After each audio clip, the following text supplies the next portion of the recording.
دعائیں ٹل جاتی ہے. تم نے پاکستان کے تمام مدارس بند کر دیے، تمام مساجد کو لاک لگا دیے.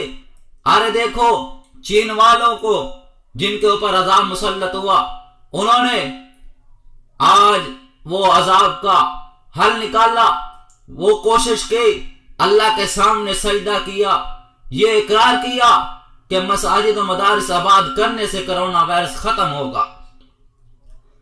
اور یہود و نصارہ اللہ کے سامنے جھک کر اپنے ملکوں پر کنٹرول کر رہے ہیں.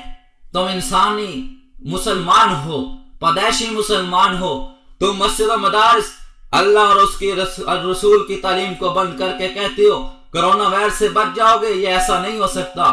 تمہیں مدارس مساجد کھولنی پڑے گی، پھر یہ انشاءاللہ پاکستان سے کرونا وائرس بھاگ جائے گا.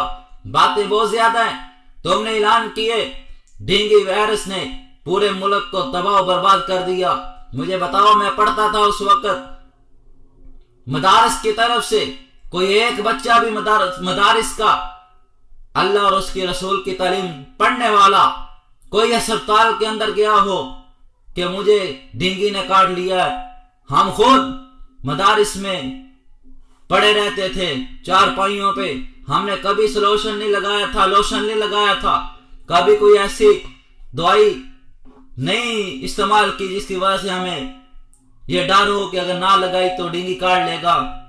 یہ اللہ اور اس کے رسول کی تعلیم کی برکت تھی کہ ہم نے اس کا بھی مقابلہ کیا، ہمیں کوئی نقصان نہیں پہنچا.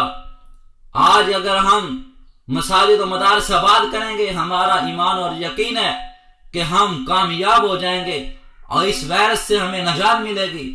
مدینہ منورہ کی بہاریں دیکھو، وہاں کی بہاریں اب ختم ہو چکی ہے، گلیاں سنسان ہو چکی ہیں. وہ انسان جو وہاں جا کر درود و سلام کے نذرانے پیش کرتے تھے، آج وہ درود و سلام پڑھنے والے میرے نبی کو وہاں نظر نہیں آتے. میرے نبی ان کو ترس رہے ہیں، میرے امتی کہاں چلے گئے. میرے بھائیوں، میرے نبی کی آنکھوں سے آنسو جاری ہوں گے، میرے امتی کہاں چلے گئے. وہ درود و سلام کی آوازیں کہاں چلی گئی. 70,000 ملائکہ روزانہ درود و سلام لے کر آتے ہیں نبی پر. اللہ کے نبی کو اتنی خوشی ان کی نہیں ہوتی جتنی اپنے امتیوں کی ہوتی ہے کہ میرے امتی مجھ پر درود و سلام پڑھتے ہیں. میرے بھائیو، آج تم نے نبی کے دروازے کو تالا لگا دیا، مدینہ منورہ کی گلیوں کو سنسان کر دیا.